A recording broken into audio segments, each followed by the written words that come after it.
말씀 톡톡. 주의 말씀 의지하여 믿음으로 그물 던져 믿는 자에게 능치 못함 없네. 제17장. 에브라임 산지에 미가라 이름하는 사람이 있더니 그의 어머니에게 이르되, 어머니께서 은천백을 잃어버리셨으므로 저주하시고 내 귀에도 말씀하셨더니 보소서, 그 은이 내게 있나이다. 내가 그것을 가졌나이다. 그의 어머니가 이르되, 내 아들이 여호와께 복받기를 원하노라. 미가가 은 1,100을 그의 어머니에게 도로 주매 그의 어머니가 이르되, 내가 내 아들을 위하여 한 신상을 새기며 한 신상을 부어 만들기 위해 내 손에서 이 은을 여호와께 거룩히 드리노라. 그러므로 내가 이제 이 은을 내게 도로 주리라.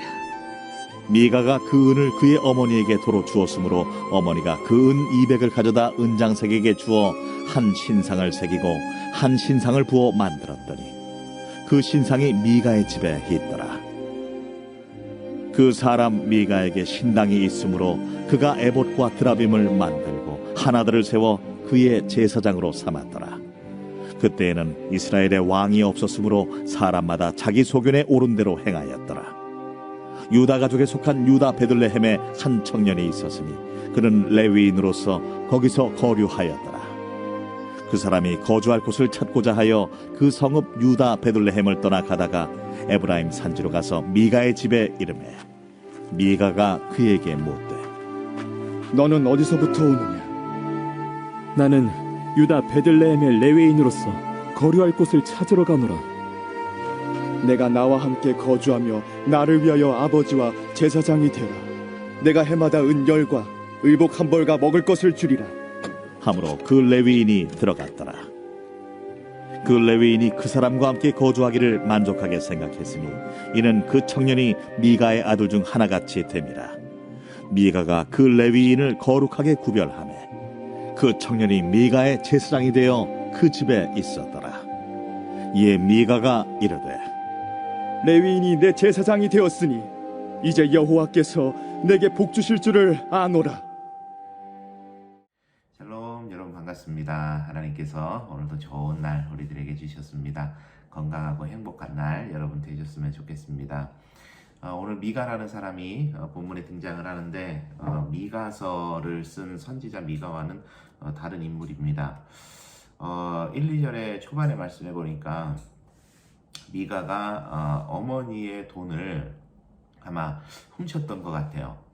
그런데 이제 어머니가 그 돈을 찾자 그거를 이제 자기가 가지고 있다고 이야기를 하는데, 그 어머니가 참 특이하게도 돌려줘서 고맙다. 네가 이 돈을 돌려줬으니까 너를 위해서 신상을 만들겠다. 뭐 이렇게 이제 이야기를 하면서 하나님께 드리겠다. 이렇게 이야기를 합니다. 자, 그래서 이 신상을 미가가 만들게 되고 미가의 아들 중에서 한 명을 제사장을 삼게 됩니다. 이 제사장을 마음대로 세우는 것부터가 좀 이상해지고 있어요. 그리고 이제 레위인이 떠돌고 있었던 레위인이 지나가게 되자 당신이 우리 집안에 제사장을 좀 맡아달라. 그래서 그 레위인이 흔쾌히 또 수락을 해서 하게 되는 그런 장면이 나오고 있습니다. 이 참 17장의 내용을 보면 아주 좀 뭐라 그래야 될까, 이상한 일이 벌어지고 있는 거죠. 한번 이렇게 비유를 해볼까요? 하나님께 드린 건축원금을 가지고 사찰을 짓는 거예요. 산세 좋은 곳에 사찰을 만들어 놓고 목사님을 모셔다가 주지스님을 해주십시오 하는 거고, 그 목사님은 좋다고 사찰 안에 들어가서 스님을 하면서 목회를 하는 겁니다. 여러분, 제가 비유해드린 이 이야기가 어떠세요? 아주 요상하고 이상한 일 아니겠어요? 그런데 그 일이 이때 일어난 겁니다. 왜 그렇게 되었을까? 오늘 본문의 6절에 아주 중요한 그 배경을 알려주는데, 6절에 이렇게 말하죠. 그때는 이스라엘의 왕이 없었으므로 사람마다 자기 소견에 옳은 대로 행하였더라. 전에도 말씀드린 것처럼 이것이 사사기를 대변하는 하나의 중요한 문장입니다. 지금 오늘 본문에서도 마찬가지죠. 자기 소견에 옳은 대로 행했다.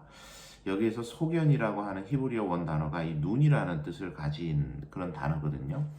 그러니까 당시 이스라엘 사람들은 자신의 눈에 보이는 대로, 자신 눈이 가는 대로, 자신의 눈이 만족하는 대로 그렇게 살아갔다라는 이야기를 들려주고 있습니다. 이 17장의 말씀은 21세기를 살아가는 우리 그리스도인들에게 아주 중요한 묵상의 주제를 하나를 던져줍니다. 미래학자들이 그런 이야기 하더라고요. 21세기는 영성의 시대가 될 것이다. 영감을 자극할 수 있는 것들, 영성을 쌓을 수 있는 것들에 많은 사람들이 매료되고 몰두하게 될 것이다. 그런 이야기입니다.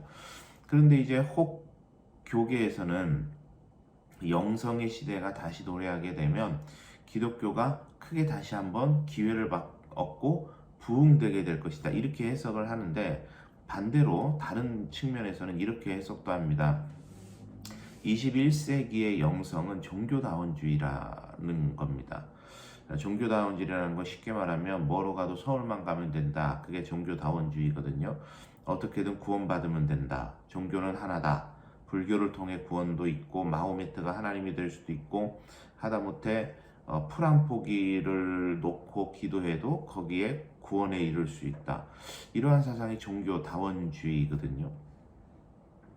그러니까 지금까지 많은 사람들이 육신의 배고픔을 위해서 달렸다고 한다면 이제 21세기 우리가 앞으로 살아가게 되는 사회는 사람들이 영혼을 배부르게 하기 위해서 살아가게 될진데 그것이 우리 기독교가 말하는 하나님을 만나는 길뿐만이 아니라 내가 뭔가 영적인 내면의 배부름을 얻기 위해서라면 무엇이든지 어떠한 방향이든지 갈 수 있는 시대가 이 영성의 시대다. 그렇게 이야기를 하기도 합니다.